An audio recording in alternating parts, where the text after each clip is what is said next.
I dropped off my son's laptop for repair. The technician asked, "Ma'am, do you trust your family?" He showed me the messages. I went home, emptied every account they depended on. What they did next was pure panic. My name is Caroline Mitchell, and what I'm about to share with you isn't some dramatic fiction. This happened to me 6 months ago in Portland, Oregon, and it nearly destroyed everything I'd spent 43 years building. But before I tell you how my own family tried to rob me blind, I want to know, where are you watching from? Drop your state or country in the comments.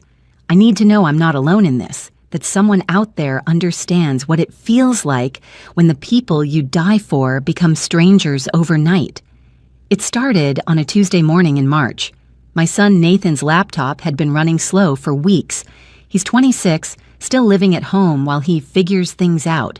Something that's been going on for 3 years now. The laptop was a gift I'd bought him for his birthday, top of the line because I believed in him. I believed in all of them. Nathan had left for his part-time job at the sporting goods store, complaining about the laptop freezing again. I offered to take it to TechFix Solutions, a small repair shop on Morrison Street that my friend Barbara had recommended. Nathan hesitated, which should have been my first warning sign, but he eventually agreed. He was running late, and I insisted. The shop smelled like coffee and circuit boards. A young technician named Marcus greeted me, probably in his early 30s, with kind eyes and an easy smile. I explained the problem, handed over the laptop, and expected to hear about viruses or memory issues. Marcus took it to the back. I browsed through phone cases, thinking about maybe treating myself to something new. My Samsung was 2 years old, still perfectly functional, but sometimes you just want something fresh, you know? 15 minutes passed. Then Marcus emerged from the back room, and his expression had changed completely. The easy smile was gone. He looked uncomfortable, maybe even a little scared. "Ma'am," he said quietly, glancing around though we were the only ones in the shop. "I need to show you something. But first, I have to ask you a question, and I need you to be honest with yourself when you answer." My heart started beating faster. "Okay. Do you trust your family?" The question hit me like cold water. What kind of question is that? Of course I do. What's going on? Marcus set the laptop on the counter between us, angling it so only I could see the screen. The issue wasn't technical. The laptop is fine. But when I ran the diagnostics, I noticed some unusual activity. Browser history, recently accessed files. "Ma'am, I think you need to see this." He opened a folder, then another. Then he pulled up an email thread. My hands started shaking before I even finished reading the first message. My son Nathan's words. My daughter-in-law. Jessica's responses. My daughter Melissa's enthusiastic agreements. All of them. Planning. Calculating. Discussing me like I was already dead. "How long until she signs it over?" "We need to move faster. She's healthy. Could live another 20 years. The power of attorney is the key. Once we have that... I couldn't breathe. Marcus pulled over a chair and I collapsed into it, my eyes glued to the screen as he scrolled through months of conversation. They had a group chat. They'd named it Future Plans. My stomach turned at the casualness of it all, as if they were discussing a vacation instead of dismantling my life. Jessica had written, "Caroline's retirement account is worth $340,000. Plus, the house is paid off. That's another $425,000 in equity. The life insurance policy is $200,000. We're talking close to $1 million. $1 million. They'd calculated my worth like I was livestock. Melissa responded, "She won't give us access willingly. We tried asking for help with the down payment, remember? She said no, said we needed to build our own financial foundation." Nathan chimed in, "That's why we need the POA. If we can convince her she's getting forgetful, show some concern about her managing things alone, we can get her to sign. Then we control everything." My daughter's next message made me physically ill. She's been forgetting little things lately. Left the stove on once, couldn't remember where she parked at the grocery store. We can use that. Make her think it's worse than it is. I hadn't forgotten where I parked. They'd moved my car. I remembered now. I'd come out of the store, confused about the spot, and Nathan had been there, helping me find it. He'd moved it while I shopped. It was deliberate, a setup. The messages went back 7 months. 7 months of plotting, manipulating, staging incidents to make me doubt myself. The milk that kept appearing expired in my fridge even though I'd just bought it. They'd been replacing it with old cartons. The pills I thought I'd missed taking, they'd been removing them from my organizer. The appointment I'd supposedly forgotten, they'd changed the calendar on my phone. I found something else, Marcus said softly. He pulled up a document. It was a draft power of attorney form, already filled out with my information, forged signature at the bottom. They'd been practicing. Another document, a letter to my doctor, supposedly from me, expressing concerns about my memory. They were building a paper trail. There's more, Marcus continued, his voice tight. He showed me browser history. They'd been researching elder care facilities. Nathan had bookmarked 3 nursing homes, all with memory care units. The most recent search was from 2 days ago. How to declare parent mentally incompetent. I sat in that repair shop for an hour, reading through every file Marcus found. They'd divided up my possessions in a spreadsheet. Nathan wanted my car and the art collection. Melissa claimed the jewelry and furniture.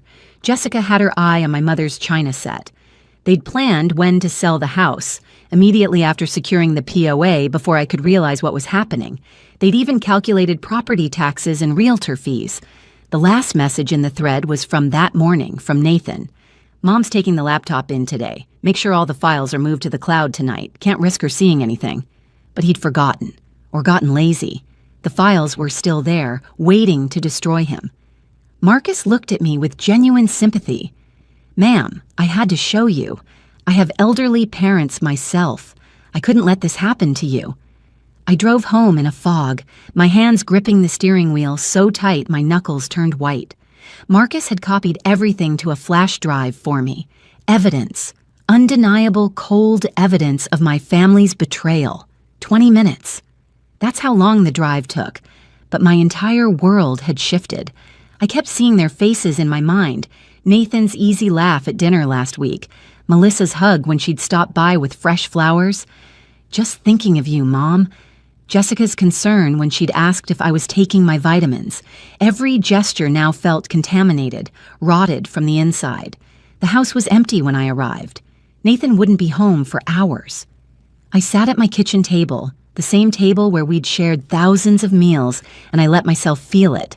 The rage, the heartbreak, the humiliation of being so blind. But I didn't cry. Something harder than grief was forming in my chest. They wanted to declare me incompetent.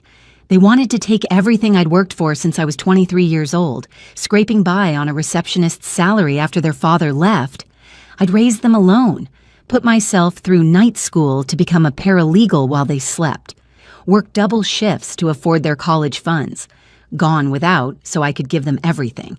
And this was my repayment, a spreadsheet dividing up my assets. No, they'd miscalculated badly.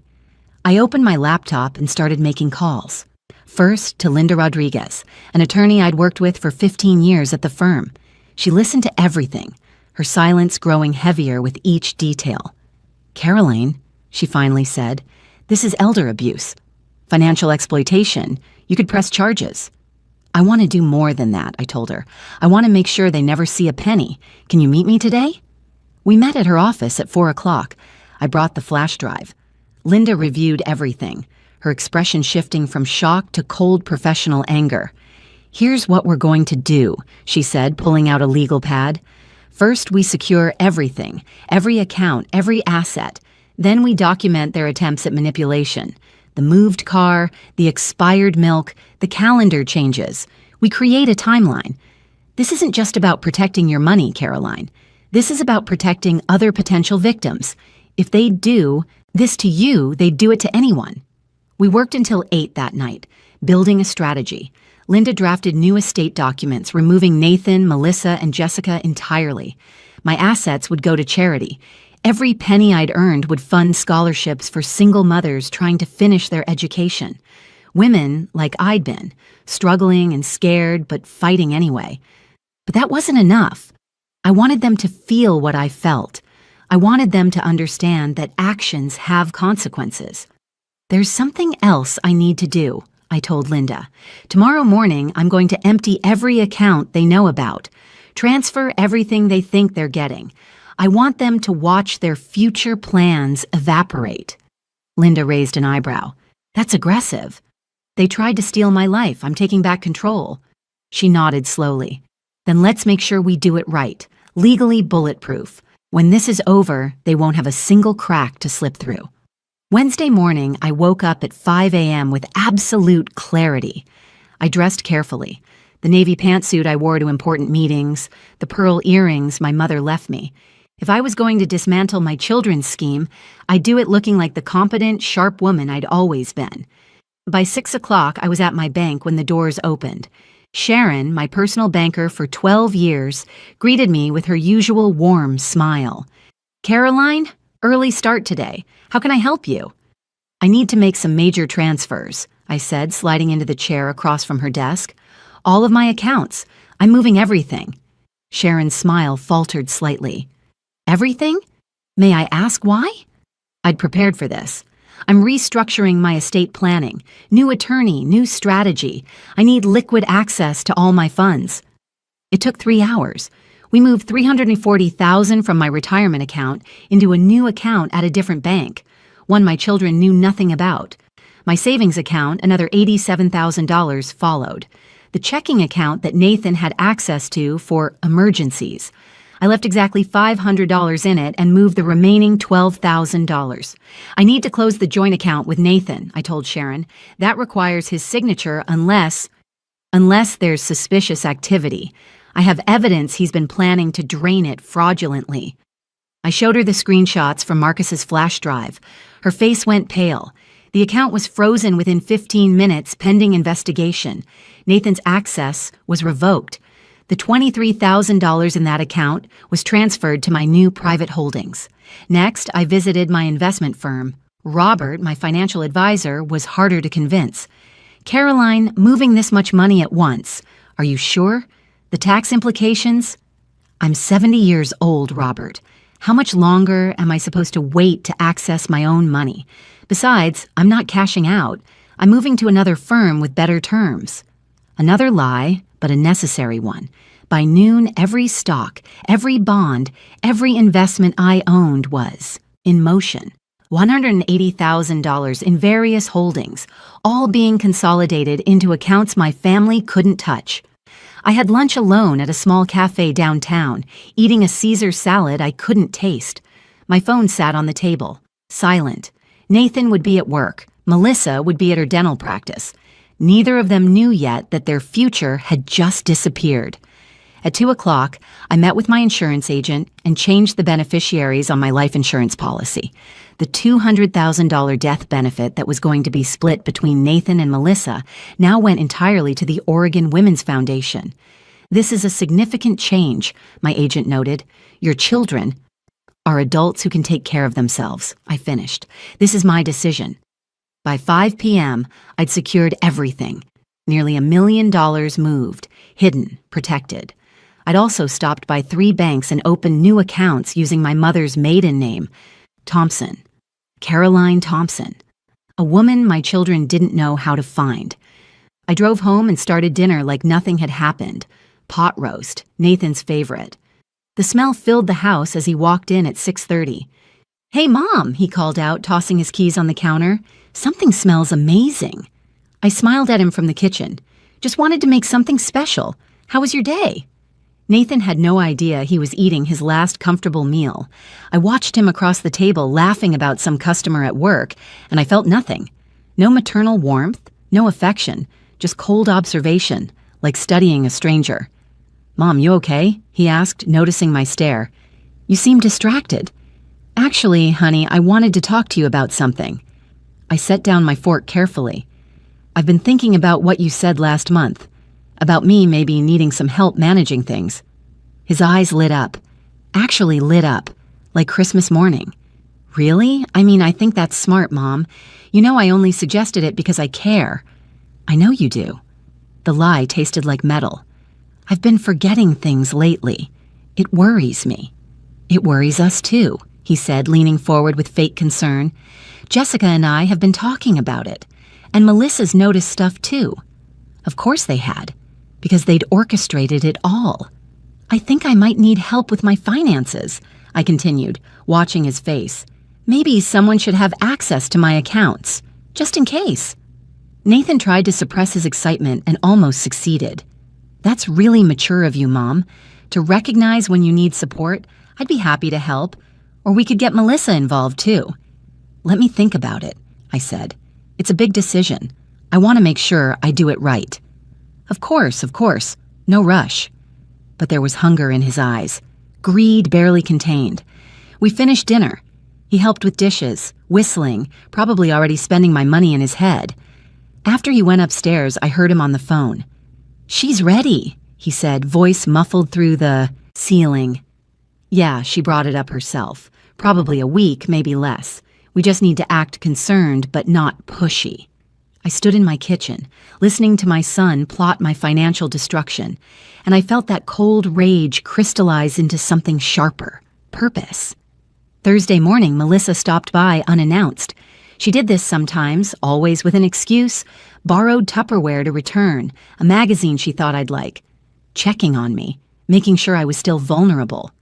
Mom, she hugged me tightly. I was thinking about you this morning, wanted to see your face. That's sweet, honey. Want some coffee? We sat in the living room and she started her routine.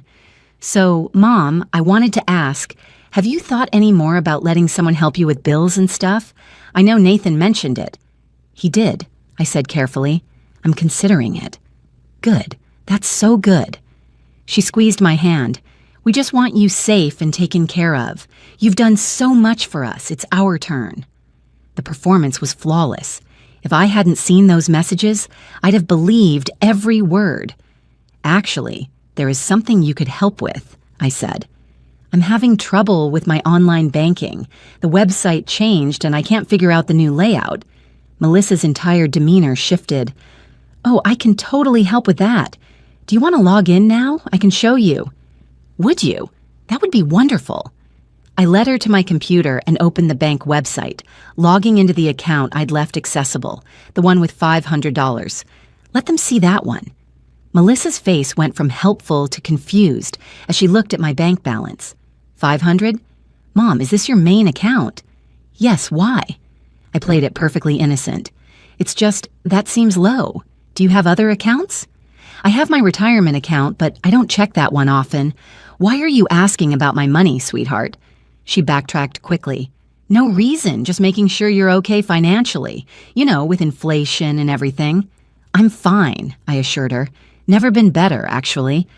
She left 20 minutes later, and I watched from the window as she sat in her car, phone pressed to her ear, calling Nathan, calling Jessica. The panic was starting. By Friday afternoon, Nathan came home early from work. Mom, can we talk about your finances? Sure, honey, what about them? I was thinking maybe we should review them together, make sure everything's in order. When's the last time you checked your retirement account? Oh, I don't know. A few months maybe. Can we look at it together, just to make sure everything's okay? I logged in. He watched the screen over my shoulder. The balance showed $340,000. He relaxed visibly. He didn't know these were phantom numbers. I'd already moved the actual money. This was just the display before the account officially reflected the transfer. Looks good, Mom. That's a healthy balance. Is it? I never know if I have enough. You have plenty, he said. His phone buzzed. He glanced at it, then at me. Mom, I have to run out for a bit. Jessica needs help with something. The emergency meeting. I knew because Linda had prepared me. By Monday, when the transfers officially processed, that $340,000 would show as $0. They'd have the weekend to panic. I spent Saturday morning at Linda's office signing the final documents. New will, new power of attorney, assigned to Linda, not my children, new beneficiaries on everything. It was done. Caroline, Linda said as I prepared to leave, what you're doing is legally sound. But are you emotionally prepared for what comes next? They're going to fight. They're going to say terrible things. They already have, I reminded her. I just didn't know it yet. At least now I'll hear it to my face instead of behind my back. Sunday evening, Nathan burst through the front door. No greeting, no warmth, just fury barely contained. "Where is it?" he demanded. "Where's what, honey?" "The money, Mom. Don't play games. I checked your account. It's empty. All of them. The retirement account, the savings, everything. Where did you move it?" I stood up from the couch slowly. "I secured my assets. Why are you checking my accounts, Nathan?" "Because someone has to. You're clearly not capable of managing them yourself." "Really?" I kept my voice calm. "Based on what evidence?" "You've been forgetting things, losing things. You need help. Like when I forgot where I parked my car, the car that you moved while I was shopping, or the appointments I supposedly missed that you changed on my phone." His face went white. "That's right," I continued. "I know everything, every message, every plan, every lie. Before we continue, I need to ask you something. If you're finding this story compelling, if you want to see how this ends, please subscribe to this channel." What happened next was something I never expected. Nathan's mouth opened and closed like a fish, gasping for air. Mom, I don't know what you're talking about." "Don't." My voice came out harder than I intended. "Don't insult me by lying now. I've seen the messages. All of them. Future plans. What a charming name for a group chat about stealing from your mother." He stepped back. "Who told you? Was it that repair shop? Did they hack my computer? You left the files on your laptop, the one I took in for repair because you were too lazy to do it yourself. The technician found them, every message, every spreadsheet, every search for how to declare me incompetent." "Mom, please, let me explain." "Explain what? How you spent 7 months gaslighting me? Moving my car, spoiling my milk, hiding my pills, making me think I was losing my mind so you could steal everything I've worked for?" The front door opened. Melissa walked in with Jessica. They both stopped when they saw us. "What's going on?" Melissa asked. "She knows," Nathan said flatly. Melissa's face crumbled. Jessica at least had the decency to look ashamed. "Caroline, we can explain." "Mrs. Mitchell," I corrected coldly. "You lost the right to first names. All of you." "Mom, please," Melissa's voice cracked. "We were scared. We thought you might get sick, might need care, and we wouldn't be able to afford it. We were trying to protect you." "By stealing from me? By planning to lock me in a nursing home?" "We never would have actually done that." Nathan jumped in. "It was just talk. Just contingency planning." "Contingency planning," I repeated. "Is that what you call researching how to declare someone mentally incompetent? What you call practicing forging my signature on power of attorney documents?" Silence. Heavy and damning. "Where's the money?" Jessica finally asked. "If you moved it, you have to tell us where it is. We're your children. We have a right." "You have no rights." My voice echoed through the house. "You're not on my accounts. You're not in my will. You have absolutely no legal claim to anything I own." Nathan's face turned red. "We took care of you. We've been here for you. You've been here to monitor me, to manipulate me, to wait for me to die." I pulled out my phone and opened the photos, screenshots of their messages. Should I read some of these aloud? She's healthy, could live another 20 years. Like it was a problem, like my survival was an inconvenience. Melissa started crying, real tears this time. "Mom, we're sorry. We got greedy. We made a mistake." "A mistake is forgetting to call on my birthday. This was a calculated, methodical plan to rob me." "What do you want from us?" Nathan asked. "You want us to beg?" "Fine, I'm begging. Please don't cut us off. You need nothing from me," I said. "I've given you everything your entire lives. I went without so you could have, and this is how you repay that sacrifice, by treating me like a bank account with an inconvenient pulse." "What are you going to do?" Jessica's voice was small. I looked at each of them, these strangers wearing familiar faces. "I'm going to live my life. Without you." The words hung in the air like smoke after a fire. Nathan recovered first, his fear transforming back into anger. "You can't do this. We're family. You can't just cut us off. Watch me." "We'll fight you," he threatened. "We'll contest whatever you've changed. We'll get lawyers." "Go ahead," I said calmly. I have an excellent attorney. She's been preparing for exactly that. Every document is ironclad. Every transfer is documented. And I have evidence of your attempted fraud. Do you really want to take this to court? Let a judge see your messages about stealing from your elderly mother? His jaw clenched. It was never about stealing. We're entitled to that money eventually anyway. We're your kids. Entitled. I let the word settle. You know what's interesting about that word? You think you're entitled to the rewards of my labor, but you never considered yourselves entitled to honoring me with basic human decency. That's not fair, Melissa sobbed. We love you. You love my money. There's a difference. Jessica spoke up, her voice harder than before. Fine.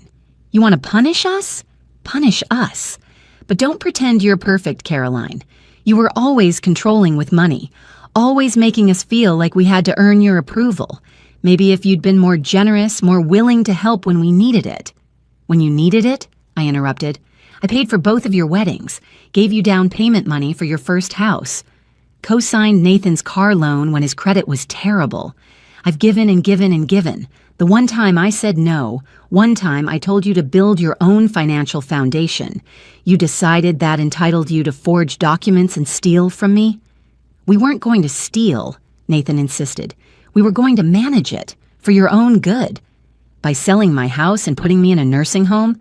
Only if you actually got sick. Only if you needed it. Except you were trying to make me think I was sick. You were creating the problem so you could implement your solution. That's not care. That's abuse. The word hit them like a slap. Melissa's crying intensified. Jessica looked away. Nathan's face flushed deeper. Mom, Melissa tried one more time. Please, we made a horrible mistake. Let us make it right. We'll do anything. There's nothing you can do. The money's gone. Not to you, not to anyone you can reach. I've restructured everything. New accounts, new banks, new beneficiaries. When I die, every cent goes to charity, to help women who are actually struggling, not adults who are simply impatient. You're giving our inheritance to strangers? Nathan's voice pitched higher. I'm giving my money to people who deserve it. You're not entitled to anything just because you share my DNA. This is insane, Jessica said. You're being vindictive. This is elder abuse. You're not thinking clearly. I laughed. Actually laughed. Are you really going to try that angle? After everything? I have a lawyer who will testify to my competence. I have evidence that you tried to manufacture incompetence. Good luck with that strategy. Fine. Nathan's voice went cold. Have it your way. But don't expect us to be here when you actually do need help, when you're old and alone. I'm already alone, I said quietly. I've been alone since you decided I was worth more dead than alive. At least now I know it. They left that night. Nathan packed a bag and moved in with Jessica and Melissa temporarily. I watched from the window as he loaded his car, and I felt nothing. No regret, no sadness, just a strange sense of lightness, like I'd been carrying a weight I didn't know was there until it lifted. The house was quiet that first night. I made myself dinner, just scrambled eggs and toast, and ate at the kitchen table. My phone sat silent beside my plate. No calls, no texts, no one checking on me. I slept better than I had in months. Monday morning, Linda called. They've hired an attorney, James Rothstein. He's aggressive, but not particularly clever. He's already making noise about undue influence and mental incompetence. Let him make noise. Caroline, I need you to understand something. This is going to get ugly. They're going to drag your name through the mud. They'll claim you're mentally unstable, vindictive, cruel. They'll tell anyone who'll listen that you're an unfit mother. Let them. Anyone who knows me will know the truth. But what about people who don't? Your reputation. My reputation survived a divorce, single motherhood, and 40 years of people underestimating me. I think I can handle this. The rumors started within days. I heard them at the grocery store, whispered behind hands when people thought I couldn't hear. Heard she went crazy, cut off her whole family. Something about dementia. Barbara, my friend who'd recommended the repair shop, called me in tears. Caroline, Jessica's been calling people, saying you're not well, that you're confused, that they're worried about you. I told her she was full of it, but she's making the rounds. I know. Let her. Let her? Caroline, she's trying to destroy your credibility. She's destroying her own. Anyone who believes her without asking me directly isn't worth my concern.